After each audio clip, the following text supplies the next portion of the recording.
IMT Conversations with RHOD TECSON.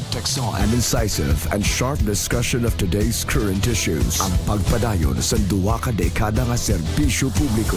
IMT Conversations with RHOD TECSON. Philippines, good afternoon. My name is RHOD TECSON and this is IMT Conversations on IMT News. Live, kaupod natin via Zoom sa Cinematographer, Mr. Tolentino, ang cinematographer sang Tribu Lapaz, ang winner sang tinalikdan nga dinagyang 2022. Mr. Tolentino, mayang hapon, sir. Good afternoon, mayang hapon man. Thank you for having me, Sir Rod. And congratulations, sipot gid sang Tribu Lapaz ang tanan nga mga awards and including ang best cinematographer. Please tell us, no? Please tell us about this para sa ako niya bag-o, no? Nga kategorya sang dinagyang competition sang una abi best in ara lang naka-focus sa kwan sa performers. This time the technical persons behind the camera na involve kag may dako nga rolyo na istorya ko ina si Mr. Eric de Vergacian is we agreed nga 40% gid sang kadalagan sang Tribu ara sa kamot ninyo. Tell us about your experience.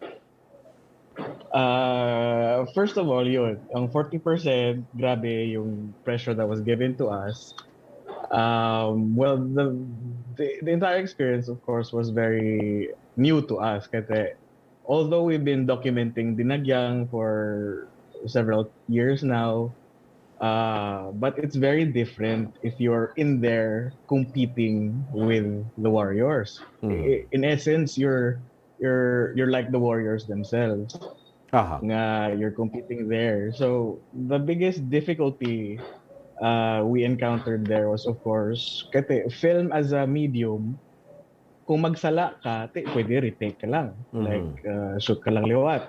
So during the performance, we didn't have that option. So I'm sure Sir Eric told you, we only had 2 chances to film the performance.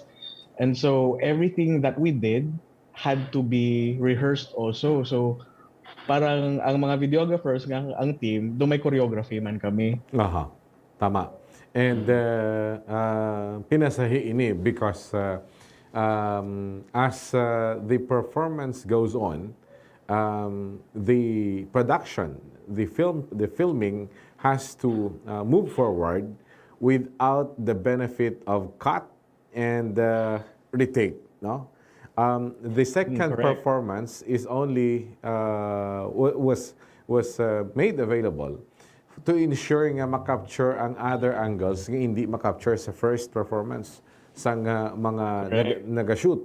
So this is something different, no? Very, very different. Siguro si Adil, tell us ano yung imo outfit? I'm from Zane Media Group, so we specialize in advertising. Advertising yung inyo? Yes, operating diri sa Iloilo? Yes, pa. And then, what's the name again of that group? Zane Media Group, pa. Zane Media Group. And then... Zane, X-A-N-E. Zane, X-E-N-E. Yes, pa. And then, from that perspective, when you say advertising, ang tanan niya cut na himo nyo na da. Ang tanan niya nga palibog sa sulod sang pila ka segundo obrahon ninyo. Iniiya, you are performing along with the performance sa isa ka tribo. We are performers, correct. Yeah. Correct. Yes. So this is something different. Paano naman nag-sink in ini sa inyo kag paano ka mo naka-adjust easily? Well, when Sir Errol and Sir Peter, yung choreographer and the art director sa Lapaz approached us, they explained to us that, of course, amo lang ni. So, nagtingala kami una, we were afraid first, of course, kasi this is entirely out of our comfort zone. As filmmakers, as advertising producers, we have the liberty of controlling the light. We can take as much as we want. Kung may sala, yun, ma-shoot kami aliwat. So what really helped was, and I thank Sir Errol and Sir Peter for trusting in us, and that we sat together again. No? So as a cinematographer, our duty is to make sure that the vision of the choreographer and the art director is expressed through film. So our preparation really was kada gabi gaupod man kami sa Lapaz nga kung hasta alas 2 ang kaaganhon nga practice nila, tiara man kami hasta alas 2 ang kaaganhon nga practice pod sa Okay. ila. So, hindi nagili siling yung one shot day lang on the performance day lang. No, oo. Tama na because paano ninyo karon ma-memorize ang movements nila sini and at the same time mabalaan ang best angles in case nga mag-shoot na kamo, actual shoot, kung hindi kayo mag-upod. So all throughout the practice ara man kamo. Yes po, hasta ang ginakaon sang tribo ginakaon manamon, ang balhas sang tribo ginabalhas manamon. Okay. And you were how many in a team? We were 5 lang actually because we were supposed to be 6 but unfortunately due to scheduling difficulties nabuhinan pa kami isa. Aha. So isa ang drone operator.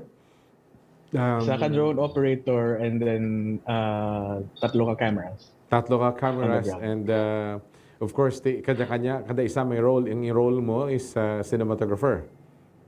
Yes po. Aha. And paano naton ano ang approach nimo para nga ma-capture ang every motion every movement, no? And then it will come out very creative, which was actually proven sa nakakuha ng award sa Lapaz and at the same time sa award nga nahatag sa imo, Adil. Actually, my approach to making this film for Tribu Lapaz was that I didn't want to put my own style, for example, though, because I really wanted that whatever vision that choreographer Errol and art director Peter had, I had to capture that. And I didn't want to over-stylize the video that nga bali madula ang essence sang choreography.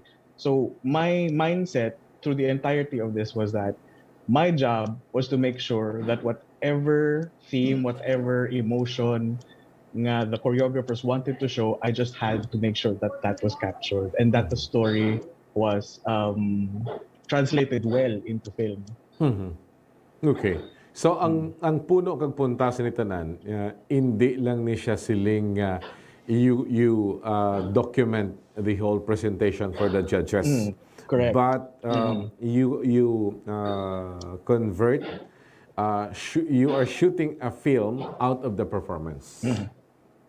Correct. So, kasi yung trabaho din ng cinematographer is to aid the story. So, hindi lang basta-basta nga maputang ka lang da shot, hindi basta-basta idronan mo lang na okay na. So, dapat ang imo shots has to correlate and helps the story along so that it also makes sense for the audience nga sa digital nga maintindihan man nila kung anong kinatabo. Because sometimes if we just, put it we just record it and the whole performance, sometimes it gets lost in translation. So what makes it very difficult on our part is to make sure that it is understandable and it is digestible by the audience online. And the editing, ara man sa inyo nga team? Yes po. And, ako man ang nag-edit. So sa pag-edit, bali ang ano ini? There was this actual performance and then gin-capture ini into a film.